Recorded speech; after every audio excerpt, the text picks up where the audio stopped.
News, वसा जनसेवेचा। राज्यभरातील निराधार बेघर मनोरुग्णांना त्यांच्या हक्काचा निवारा उपलब्ध व्हावा, त्यांच्यावर उपचार व्हावेत यासाठी बुलढाण्यातील अशोक काकडे आणि त्यांच्या पत्नी ज्योती काकडे यांनी गेल्या 12 वर्षांपूर्वी दिव्या फाउंडेशनची स्थापना करून त्या माध्यमातून निराधारांना आधार देण्याचं काम करत आहेत। बुलढाण्याच्या वरवंड येथील दिव्या फाउंडेशनच्या आश्रमामध्ये 200 पेक्षा अधिक महिला पुरुष बेघर मनोरुग्ण वास्तव्यास आहेत। त्यांच्यावर डॉक्टरांच्या माध्यमातून विविध उपचार केले जातात। त्यापैकी 700 पेक्षा अधिक मनोरुग्णांना आजारातून बरे करून त्यांना स्वगृही पाठवण्यात दिव्या फाउंडेशनला यश आले आहे। समाजातील दानशूर व्यक्तींनी केलेल्या मदतीमधून या मनोरुग्णांचा सध्या सांभाळ होत आहे। या मनोरुग्णांना आली जन्मतारीख देखील माहीत नसल्याने सामाजिक कार्यकर्ते अमोल बिल्लारी यांनी आपला वाढदिवस यात सर्व निराधार मनोरुग्णांसोबत साजरा केलाय।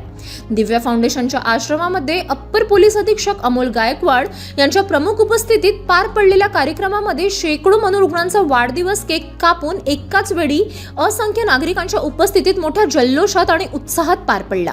यावेळी अप्पर पोलीस अधीक्षक अमोल गायकवाड यांनी दिव्या फाउंडेशनच्या निस्वार्थपणे सुरू असलेल्या सेवेचे कौतुक केले। बार दिन ये आए, बार बार दिल ये गाए, बार बार दिन ये आए, बार बार दिल ये गाए, आप जिए हजारों साल ये हमारी है आरज़ू।